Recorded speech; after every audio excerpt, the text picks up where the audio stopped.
Hello students, आज हम tally ERP 9.0 with GST की सीरीज़ में 6th टॉपिक पे बात करेंगे, जिसमें हम समझेंगे एक बिज़नेस का कैपिटल स्ट्रक्चर। यानी कि हमारा आज का टॉपिक है अंडरस्टैंडिंग बिजनेस कैपिटल स्ट्रक्चर। आज हम देखेंगे कि एक बिज़नेस कैसे अपना कैपिटल स्ट्रक्चर प्लान करता है। यानी कि कैपिटल का मतलब होता है पूंजी। यानी कि अगर आप कोई भी बिज़नेस स्टार्ट कर रहे हैं तो उसमें जो पैसा आपका लगेगा, आप अपने आप भी पैसा दे सकते हैं, बाहर से कलेक्ट भी कर सकते हैं पैसा। तो वो कैपिटल स्ट्रक्चर कैसे बनाया जाता है, आज हम उसके बारे में पढ़ेंगे। तो सबसे पहले हमें पता होना चाहिए कि कैपिटल स्ट्रक्चर क्या होता है। The most crucial component of starting a business is capital. यानी कि किसी भी बिजनेस को स्टार्ट करने का सबसे इम्पॉर्टेंट पार्ट होता है कैपिटल, यानी कि पैसा, पूंजी।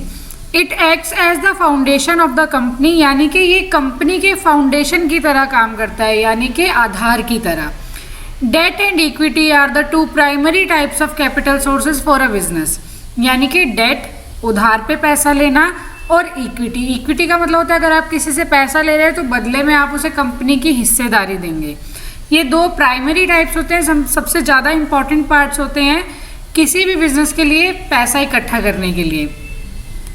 Capital structure is defined as the combination of equity and debt that is put into use by a company in order to finance the overall operations of the company। यानी कि date और equity का combination जो होता है वो use किया जाता है कंपनी के द्वारा in order to finance the overall operations of the company and for its growth. यानी कि कंपनी के डे टू डे काम चलाने के लिए और आगे में ग्रोथ करने के लिए फ्यूचर में कैपिटल का इस्तेमाल किया जाता है। अब हम पढ़ते हैं टाइप्स ऑफ कैपिटल स्ट्रक्चर, यानी कि किन तरीकों से कैपिटल इकट्ठी की जाती है। The meaning of capital structure can be described as the arrangement of capital by using different sources of long term funds which consist of two broad types, equity and debt. यानी कि हमारा जो capital structure होता है वो दो तरीके से अरेंज किया जाता है, जिसमें हम लॉन्ग टर्म फंड्स लेते हैं, यानी कि लंबे टाइम तक उस पैसे को अगर हम यूज़ कर पाएंगे तभी वो हमारे काम का है। तो दो तरीके से पैसा इकट्ठा करते हैं, इक्विटी और डेट। इक्विटी को शेयर कैपिटल भी बोला जाता है, आपने शेयर मार्केट का नाम सुना होगा। तो शेयर कैपिटल जो होती है उसमें आपको बदले में कंपनी की हिस्सेदारी देनी पड़ती है, यानी कि उनको भी मालिकाना अधिकार देना पड़ता है आप जिससे पैसा ले रहे हैं। और डेट में आप सिर्फ पैसा उधार देते हैं और बदले में उसका इंटरेस्ट पे करते हैं। The different types of funds that are raised by a firm include preference share, equity share, retained earnings, long-term loans, etc. यानी कि एक कंपनी जो होती है वो फंड्स रेज करती है कैसे? प्रेफरेंस शेयर इशू करके, इक्विटी शेयर इशू करके, रिटेन्ड अर्निंग और लॉन्ग टर्म लोन्स। आगे हम इनके बारे में पढ़ेंगे अभी। These funds are raised for running the business। ये फंड्स इसीलिए रेज किए जाते हैं ताकि बिजनेस रन करता रहे। तो हम देख रहे हैं इस डायग्राम में कि बिजनेस कैपिटल के दो पार्ट हैं, एक शेयर कैपिटल और एक डेट। शेयर कैपिटल में कंपनी की हिस्सेदारी दी जाती है और डेट सिर्फ एक नॉर्मल उधार होता है कि आपने उधार लिया और जब आपके पास पैसा आ जाएगा आप वो उधार चुका देंगे।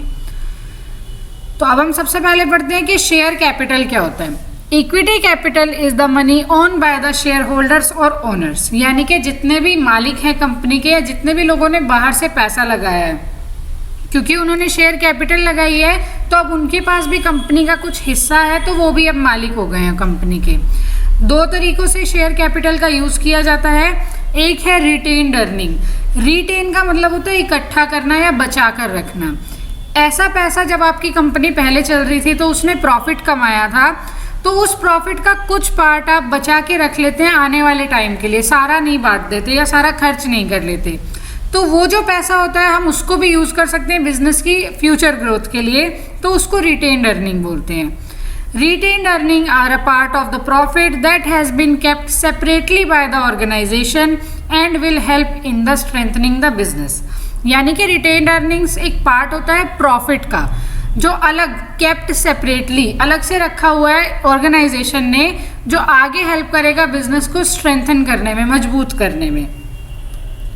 फिर आता है कंट्रीब्यूटेड कैपिटल। कंट्रीब्यूटेड कैपिटल का मतलब होता है जितने भी पार्टनर्स हैं कंपनी के वो कुछ कुछ पैसा लगाते हैं बिजनेस शुरुआत करने में, तो वो पैसा कंट्रीब्यूटेड कैपिटल होता है। Contributed capital is the amount of money which the company owners have invested at the time of opening the company or received from shareholders as a price for ownership of the company. यानी कि contributed capital एक ऐसा amount है जो company owners ने invest किया है at the time of opening the company, company की शुरुआत के टाइम पे, या शेयर होल्डर से रिसीव किया है, बदले में अपनी कंपनी का एक हिस्सा दिया है उनको, यानी कि उनको प्रॉफिट में कुछ हिस्सेदारी दी जाती है। अब हम पढ़ते हैं, दो तरह के शेयर्स होते हैं, अलग अलग तरह के हो सकते हैं। द बिजनेस और company issues two different types of shares, दो तरह के होते हैं टू जनरेट बिजनेस कैपिटल। पहला है हमारा इक्विटी शेयर। इक्विटी का मतलब होता है समानता, यानी कि इन लोगों को समानता अधिकार दिया जाता है। Equity capital is the funds generated by a company through issuing equity shares, also known as ordinary shares, यानी कि बहुत साधारण से शेयर्स होते हैं। It consist of company shares that the owners decide to sell to individual investors and institution, यानी कि इसको कोई एक इंडिविजुअल पर्सन भी खरीद सकता है और कोई बड़ी कंपनी भी आपकी कंपनी में पैसा इन्वेस्ट कर सकती है और बदले में आपसे उस कंपनी की हिस्सेदारी ले सकती है। और ये कहाँ पे होता है? ये स्टॉक मार्केट में होता है। आपने शेयर मार्केट और स्टॉक मार्केट सुना होगा, ये काम वहीं पर होता है। The equity share holders become stake holders. Stake का मतलब होता है हिस्सा, यानी कि जो इक्विटी शेयर होते हैं जिन लोगों के पास, आपने जिन लोगों को इक्विटी शेयर दिए हैं वो कंपनी के हिस्सेदार बन जाते हैं, पार्टनर बन जाते हैं। And these investors are eligible for both ownership and voting rights in the company to select their management, यानी कि ये दोनों चीज़ों के लिए एलिजिबल होते हैं, कैपेबल होते हैं। एक तो ओनरशिप, यानी कि इनको कंपनी पे मालिकाना अधिकार दिया जाता है, और साथ में वोटिंग राइट्स। जैसे हम एक देश में रहते हैं और हमें वोटिंग राइट्स दिए गए हैं अपनी सरकार चुनने के लिए, तो इन लोगों को भी वोटिंग राइट्स मिलते हैं अपना मैनेजमेंट सिस्टम चुनने के लिए कि कैसे काम किया जाएगा। अब इक्विटी शेयर्स के क्या क्या फीचर्स हैं हम वो पढ़ते हैं। Equity share capitals remain with the organisation and the investors can claim it back only when the company winds up their operations, यानी कि इक्विटी शेयर कैपिटल, अगर आपने एक बार कंपनी में पैसा लगाया तो वो पैसा कंपनी के साथ ही रहेगा जब तक कंपनी अपनी जो ऑपरेशंस है उनको वाइंड अप नहीं कर देती। वाइंड अप का मतलब है जब कंपनी बंद हो जाती है, यानी कि जब कंपनी बंद होगी तभी कैपिटल वापस मिल सकती है। It is like a perpetual source of funding for the organisation, यानी कि फ्यूचर तक चलने वाला सोर्स है। परपेचुअल का मतलब होता है फ्यूचर तक चलने वाला। They get a percentage of the companies profit, यानी कि इनको प्रॉफिट में कुछ परसेंटेज दिया जाता है, but only after preference share holders get their dividend. But पहले जो है प्रेफरेंस शेयर होल्डर्स को पैसा दिया जाता है, उसके बाद पैसा बचता है तो इक्विटी शेयर होल्डर्स को दिया जाता है। अब यहाँ पे लिखा हुआ है डिविडेंड। डिविडेंड का मतलब होता है लाभांश, यानी कि लाभ का एक अंश, कुछ पैसा दिया जाता है। The equity share holders do not gate a fix rate of dividend, यानी कि इनका कोई फिक्स रेट नहीं होता, जितना प्रॉफिट होगा उतने में हिस्सेदारी मिल जाएगी इनको। The dividend amount depends on the surfeit capital. Surfeit का मतलब होता है सरप्लस, यानी कि जितना एक्स्ट्रा पैसा आया, आपने जितना खर्च किया और उसको खर्चा निकालने के बाद जितना भी पैसा बचा, यानी कि जितना भी प्रॉफिट मिला उस पर डिपेंड करता है। With the company after paying the preference share holders, और प्रेफरेंस शेयर होल्डर्स को पे करने के आफ्टर में, बाद में जो पैसा बचता है वो इक्विटी शेयर होल्डर्स में बांटा जाता है। Equity share holders get voting rights in the selection of company's management. इनको वोटिंग राइट्स दिया जाता है कंपनी का मैनेजमेंट सिलेक्ट करने के लिए। अब हम पढ़ते हैं प्रेफरेंस शेयर के बारे में। अब नाम से ही पता लग रहा है कि इनको वैल्यू दी जाती है, यानी कि प्रेफरेंस दिया जाता है। Preference share capital. Preference share capital is the funds generated by a company through issuing preference shares, also known as preference stock, यानी कि जो पैसा प्रेफरेंस शेयर इशू करके आपने इकट्ठा किया वो आपका प्रेफरेंस शेयर कैपिटल है। Preference share holders have the right to receive dividends even before the equity share holders, यानी कि पैसे पे, प्रॉफिट पे पहला अधिकार जो होता है वो प्रेफरेंस शेयर वाले लोगों का होता है, उसके बाद इक्विटी शेयर वालों को पैसा दिया जाता है। They are also part owners of the company, इनको भी मालिकाना अधिकार दिया जाता है, but they do not get any voting rights, लेकिन इनके पास वोटिंग राइट्स नहीं होते हैं to select its management. They are entitled to a fixed rate of compensation every time the company decides to declare a dividend. जैसे हमने अभी पढ़ा कि इक्विटी शेयर वालों को फिक्स्ड डिविडेंड नहीं मिलता, आपके प्रॉफिट पे डिपेंड करता है कि उनको कितना हिस्सा मिलेगा, लेकिन प्रेफरेंस शेयर वालों का डिविडेंड जो होता है वो फिक्स होता है कि उनको हर महीने हर साल उतना ही डिविडेंड मिलेगा. They also have the right to claim repayment of the capital if the company dissolves. इनके पास भी राइट होता है कंपनी से अपना कैपिटल वापस लेने का, लेकिन तभी जब कंपनी डिसॉल्व हो जाएगी यानी कि बंद हो जाएगी. Some of the features of the preference shares are as follows. अब हम प्रेफरेंस शेयर के फीचर्स पढ़ते हैं. Preference share holders have the first right to claim the company's assets whenever they decide to wind up their operations. यानी कि जैसे ही company बंद होने पर आएगी तो सबसे पहले ये लोग कंपनी के एसेट्स पर अपना अधिकार जता सकते हैं. उसके बाद अगर कुछ बचता है तो इक्विटी शेयर होल्डर्स में बांटा जाता है. Preference share holders have the first claim to their dividend. इनको सबसे पहले डिविडेंड भी दिया जाता है. The preference share holders get a fix rate of dividend. इनका डिविडेंड फिक्स होता है. डिविडेंड मतलब जो प्रॉफिट मिलेगा इनको वो. Preference share holders do not get voting rights in the selection of the company's management. इनको कोई भी वोटिंग राइट नहीं मिलता है. Preference shares have features of both debt and equity investment. They are also known as a hybrid security option for their investment. यानी कि इसमें equity जैसे अधिकार भी हैं और साथ में डेट जैसा भी है. क्या जैसे आपने कंपनी को उधार दे रखा है, क्योंकि इसमें आपको एक फिक्स रेट मिल रहा है डिविडेंड का. अब हम पढ़ते हैं डेट के बारे में. डेट मतलब उधार. Debt capital is refer to as the borrowed money that is utilised in the business. यानी कि अगर आपने बिजनेस चलाने के लिए अगर आपको पैसे की ज़रूरत है और आप अभी अपनी कंपनी की ओनरशिप किसी को भी नहीं देना चाहते तो आप डेट इकट्ठा कर सकते हैं, यानी कि उधार पे पैसा ले सकते हैं. डेट कैपिटल के दो तरीके होते हैं. एक होता है लॉन्ग टर्म बॉन्ड्स और एक होता है short term commercial paper. Long term bonds में these types of bonds are considered the safest of the debts as they have an extended repayment period. यानी कि इनका जो लॉन्ग पीरियड होता है रीपेमेंट का ये काफ़ी लंबा होता है, तो आप आराम से पैसा कमा के इनको वापस कर सकते हैं. And only interest need to be repaid while the principal needs to be paid at the maturity.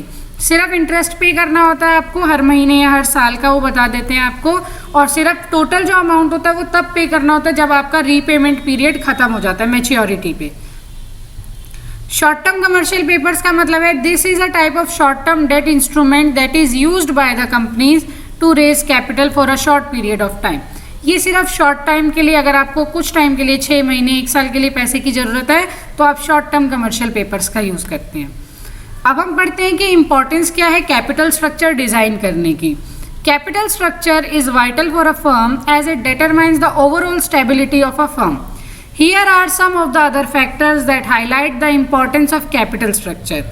A firm having sound capital structure has a higher chance of increasing the market price of the shares and securities that it will possess. It will lead to a higher valuation in the market.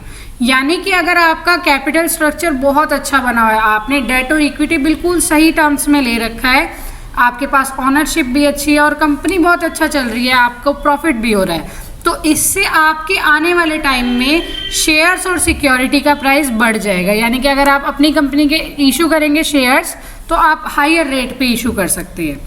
A good capital structure ensures that the available funds are used effectively. अच्छा capital structure ensure करता है कि आपके पास जितने भी funds हैं आप उसको अच्छे से यूटिलाइज करें, अच्छे से यूज़ करें उसको. इट प्रिवेंट्स ओवर और अंडर कैपिटलाइजेशन.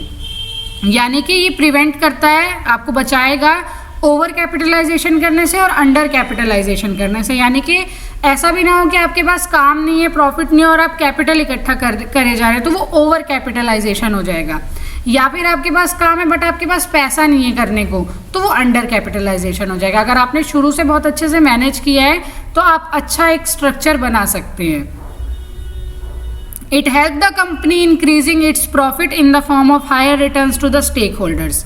आप ज़्यादा प्रॉफिट कमाएंगे तो स्टेक होल्डर्स को आप अच्छे से प्रॉफिट दे पाएंगे. A proper capital structure helps in maximizing shareholders' capital while minimizing the overall cost of the capital. यानी कि एक अच्छा कैपिटल स्ट्रक्चर हेल्प करेगा आपको मैक्सिमाइज करने में शेयर होल्डर की कैपिटल, क्योंकि अगर किसी ने आपकी कंपनी पे भरोसा करके उस पर पैसा लगाया है तो ये आपका फर्ज बनता है कि आप उनके पैसे को बढ़ा कर देंगे। A good capital structure provides firm with the flexibility of increasing or decreasing the debt capital as per the situation। ये आपको बताएगा कि कब आपको उधार लेना है और कब नहीं लेना है। तो आज हमने पढ़ा शेयर कैपिटल के बारे में और डेट कैपिटल के बारे में, यानी कि आज हमने अच्छे से समझा कि एक बिजनेस का कैपिटल स्ट्रक्चर कैसे डिज़ाइन किया जाता है। अगर ये वीडियो आपको अच्छी लगी हो तो आप इसको लाइक कीजिए, अपने दोस्तों के साथ शेयर कीजिए। नीचे डिस्क्रिप्शन बॉक्स में आपको एक प्रैक्टिस एक्सरसाइज का लिंक दिया गया होगा जिसमें 10 क्वेश्चन होंगे इससे रिलेटेड, तो आप उसको भी अटेम्प्ट कीजिएगा। Thank you.